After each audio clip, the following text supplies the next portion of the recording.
नमस्कार दोस्तों, जो अपनी जो previous year question paper solving वाली जो सीरीज़ थी, इसको अपन यहाँ पर कंटिन्यू करने वाले हैं। तो 2 मार्क्स के अपन यहाँ पर स्त्री के क्वेश्चन कंटिन्यू करने वाले हैं। तो 2 मार्क्स के क्वेश्चन में जो पहला पेपर है वो जनवरी 2023 का पेपर है। इसमें सबसे पहला क्वेश्चन क्या था, योनि व्यापत के उपद्रव लिखिए। तो योनि व्यापत के उपद्रव क्या क्या होते हैं, संतान का विनाश होना, बंधत्व, गुल्म, अर्श, प्रदर और अन्य वातिक व्याधियाँ इसमें देखने को मिलेगी। एक बार फिर से रिपीट कर देता हूँ मैं। इसमें अपन को क्या क्या देखने को मिलेगा, उपद्रव में संतान का विनाश, बंधत्व, गुल्म, अर्श, प्रदर और अन्य वातिक व्याधियाँ इसमें देखने को मिलेगी।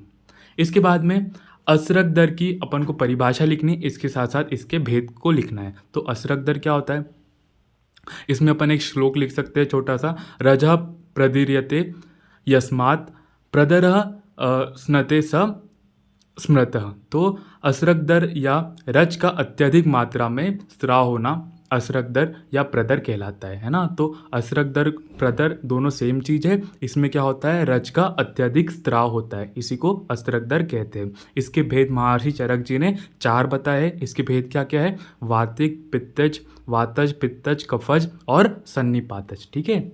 इसके बाद में थर्ड क्वेश्चन है, स्त्री बंधत्व के भेद बताने हैं। इसमें स्त्री के बंधत्व में मतलब कि जो इनफर्टाइलिटी होती है स्त्रियों में, वो काय के इसके क्या क्या भेद चरक जी ने बताया है। चरक ने वर्णन के अनुसार बंधत्व के 3 भेद माने हैं। 3 भेद क्या क्या है, एक तो है बंध्या। तो बंध्या किसको बोलेंगे, गर्भाशय जन्य बीज भाग के प्रदुष्ट होने से बंध्या संतान की उत्पत्ति होती है। तो जो गर्भाशय में जो क्रोमोसोमल डिसऑर्डर जिसको बोल सकते हैं, अगर वहाँ पर जो बीज भाग है, क्रोमोसोम का बीज भाग जो है, अगर वहाँ पर वो प्रदूष हो गया, वहाँ पर डिफॉर्मिटीज़ आ गई, तो बंध्या स्त्री की उत्पत्ति होगी, वहाँ पर बंध्या संतान की उत्पत्ति होगी। ठीक है। प्रजा, सप्रजा किसको बोलेंगे, सेकेंड टाइप है सप्रजा। एक या अधिक संतान उत्पन्न होने के बाद जब स्त्री में बंधत्व होता है, तो एक डिलीवरी होगी, वो तो प्रॉपर हो गई, लेकिन उसके बाद में जो है उसमें प्रॉपर तरीके से हो नहीं रही है। मतलब कि एक या अधिक संतान उत्पन्न होने के बाद जो स्त्री में बंधत्व, उसमें इनफर्टिलिटी आ जाए 1 या 2 संतान उत्पन्न होने के बाद, तो उसको क्या बोलेंगे, सप्रजा। तो उसे सप्रजा बंधत्व कहेंगे, है ना। तो प्राइमरी जो है तो वो तो अच्छे से हो गया, मतलब कि 1-2 डिलीवरी प्रॉपर तरीके से हो गई, लेकिन उसके बाद में उनमें इनफर्टिलिटी आ गई। ठीक है। इसके बाद में अप्रजा बंधत्व किसको बोलेंगे, का वह प्रकार जिसमें गर्भधान ही नहीं होता। तो मतलब यहाँ पर कंसीव ही नहीं होती प्रेगनेंसी, गर्भाधान ही नहीं होता, अथवा गर्भाधान के पश्चात गर्भस्राव या फिर गर्भपात या फिर अबॉर्शन हो जाता है, या फिर गर्भ का पात हो जाता है ना। तो कंसीव प्रॉपर तरीके से नहीं हो पाएगी, या फिर कंसीव हो भी गई तो अबॉर्शन हो जाएगा, गर्भ का पात हो जाएगा, उसको अपन अप्रजा बोलेंगे, है ना। तो 3 भेद बताए, बंध्या, सप्रजा और अप्रजा। इसके बाद में रजा प्रवर्तनी वटी। तो रजा प्रवर्तनी वटी पूछी थी, चौथा क्वेश्चन है। इसके मुख्य घटक क्या क्या है, शुद्ध टंकन, शुद्ध हिंगू, कासीस, एलुआ, और इसको अपन को समभाग में मिलाना है। तो इसमें घृत कुमारी स्वरस से अपन को इसकी भावना देनी, ये बहुत इंपॉर्टेंट क्वेश्चन है। रजा प्रवर्तनी वटी में घृत कुमारी स्वरस की भावना देती, और इसकी मात्रा कितनी देनी है रोगी को इसकी मात्रा देनी है 2 वटियाँ, है ना। स्त्रियों में इसकी 2 वटियाँ मात्रा है। इसका उपयोग कहाँ कहाँ करेंगे, रजो अवरोध, है ना, अगर मेंस्ट्रुअल पीरियड प्रॉपर तरीके से नहीं आ रहे, कष्ट आर्तव, जो आर्तव है वो बहुत कष्ट से आ रहा है, योनि व्यापत और आर्तव क्षय में अपन को रज प्रवर्तनी वटी का यूज़ करना है। इसके बाद में आर्तव वृद्धि के लक्षण पूछे थे। तो आर्तव वृद्धि के लक्षण में क्या क्या लिखना है, ये श्लोक बहुत इंपॉर्टेंट है।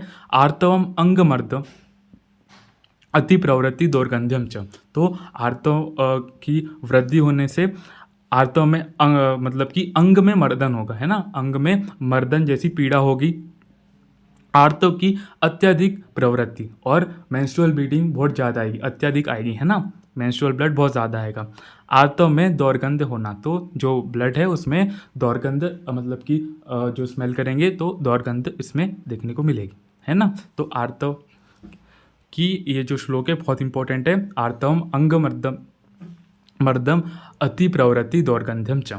इसके बाद में 6th क्वेश्चन है, उपलुता योनि व्यापत को अपन को समझाना है। तो उपलुता योनि व्यापत कैसा है, आचार्य चरक और वाग्भट जी ने इसको वात कफ दोष के कारण माना है। उपलुता किसके कारण होता है, वात कफ दोष आचार्य चरक जी ने माना है।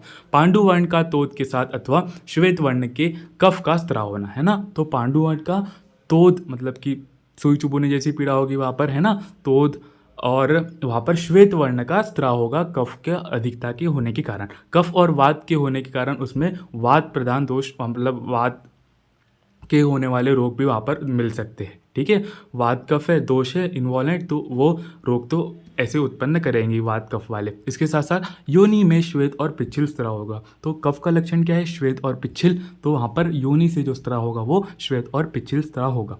इसको आधुनिक मतलब कि अगर मॉडर्न से कंपेयर करें तो इसको मोनीलिया वॉल्नो वेलगेटिस कहेंगे, है ना, मोनीलिया वॉल्को वेलगेटिस कहेंगे इसको। इसका अपन संप्राप्ति की बात करें तो इसमें सबसे पहले निदान सेवन किया, उससे वात और कफ की दुष्टि होगी, है ना, इसकी वृद्धि होगी, वात और कफ की वृद्धि होगी। इसके कारण कफ का वृद्ध वायु द्वारा योनि में गमन होगा। तो वायु कफ को योनि में लेके जाएगी और योनि दूषित हो जाएगी कफ के कारण, है ना। तो वायु क्या कर रही है, कफ को योनि में ले जा रही है और योनि को दूषित कर दे रही है, उससे उपलुता योनि व्यापत की संप्राप्ति बन रही है। इसके बाद में 7th क्वेश्चन है यूटेराइन साउंड। तो ये जो इंस्ट्रूमेंट है उसका क्या क्या यूज़ होता है, to confirm position of uterus, uterus की पोजिशन कहाँ पर है इससे अपन देख सकते हैं। To note the length of utero cervical canal, utero cervical canal की लेंथ को अपन नाप सकते हैं इससे। To act as first dilator to sound the uterine cavity in the case of IUCD with missing threads, to differentiate the polyp for inversion, है ना। तो ये इसके यूजेस है, इसको अपन को याद कर लेना है, ये इंस्ट्रूमेंट भी बहुत इंपॉर्टेंट है। इसके बाद में 8th question, indication of dilation and curettage. Dilation and curettage क्या होता है, देखो, in this procedure dilation of the cervical canal followed by uterine curettage is done to remove the endometrium with sharp and blunt curettage. तो क्या होता है, जब abortion वगैरह होता है तो जो प्लेसेंटा या फिर जो गर्भ है उसका जो कुछ पार्ट है वहाँ पर एंडोमेट्रियम की लाइनिंग में चिपक जाता है। तो अपन को उसको निकालने के लिए अपन को ये प्रोसीजर, जिसको अपन सफाई कहते हैं नॉर्मली, ये करते हैं कि डायलेशन एंड क्विटरेज। तो जो लाइनिंग है वहाँ की क्लियर हो जाती है, उसके बाद मतलब कि क्लियर करने के लिए अपन क्या करेंगे, जो ब्लंट शार्प इंस्ट्रूमेंट है इससे अपन वो लाइनिंग को क्लियर कर देंगे, जिसके कारण फिर वहाँ पर फिर से प्रेगनेंसी कंसीव हो जाएगी, है ना। तो इसका कहाँ का इंडिकेशन है, देखो, infertility, ABU, pathological amenorrhoea, endometrium tuberculosis, है ना, ट्यूबरक्यूलोसिस, है ना, एंडोमेट्रियम कार्सिनोमा, अगर वहाँ पर कार्सिनोमा भी हो गया तो वहाँ पर इसको साफ करा जा सकता है। पोस्ट मेनोपॉजल ब्लीडिंग इसके साथ साथ, है ना, तो वहाँ पर ब्लीडिंग के मतलब पहले ब्लीडिंग आ रही है वहाँ पर, पोस्ट मेनोपॉजल ब्लीडिंग, तो यहाँ पर अपन को इसका यूज़ बताया है। इसके बाद में टाइप ऑफ हिस्टेरेक्टोमी। तो टाइप ऑफ हिस्टेरेक्टोमी यहाँ पर 3 बताई गई है। एक तो सुप्रा सर्वाइकल टोटल मतलब कि और पूरी सुप्रा सर्वाइकल में क्या होगा, सुप्रा सर्वाइकल और सब total hysterectomy, remove only the upper part of uterus keeping the cervical in place, है ना। तो बस अपन को उसके अपर पार्ट का यूटेरस को निकालना है। सर्विक्स जैसी है वही वैसी रहेगी, सर्विक्स को अपन नहीं छेड़छाड़ करेंगे, बस उसका जो अपर पार्ट है यूटेरस का उसको अपन को निकालेंगे, है ना। Total hysterectomy, removal of whole uterus and cervix. अगर सर्विक्स भी निकाल रहे हैं यूटेरस के साथ साथ तो वहाँ पर टोटल हिस्टेरेक्टोमी अपन इसको कहेंगे। Radial hysterectomy, removal the whole uterus tissue on the side of uterus, the cervix, top, है ना। तो रेडियल हिस्टेरेक्टोमी में अपन यूटेरस तो निकाल ही रहे हैं, उसकी टिश्यू भी निकाल रहे हैं साथ साथ में, tissue side of the uterus, the cervix भी निकाल रहे हैं and top part of vagina, है ना। तो इसमें रेडियल में और ज़्यादा पार्ट्स अपन इसके निकाल रहे हैं। 10th क्वेश्चन क्या है, amenorrhoea. Define amenorrhoea and it's type. Absence of menstruation may be presence in various acute condition, medical conditions,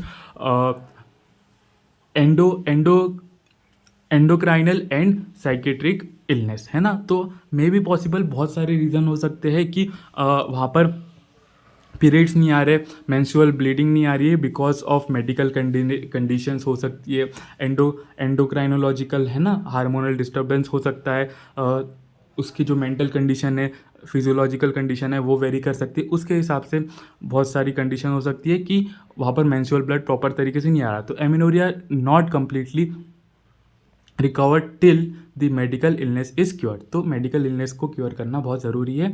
जब तक कि अपन इसको क्योर नहीं करेंगे तब तक के प्रॉपर ब्लीडिंग नहीं आएंगी। टाइप्स क्या क्या इसके, फिजियोलॉजिकल और पैथोलॉजिकल। फिजियोलॉजिकल प्राइमरी और सेकेंडरी, और पैथोलॉजिकल में भी प्राइमरी और सेकेंडरी इसके डिवीजन किए गए, है ना।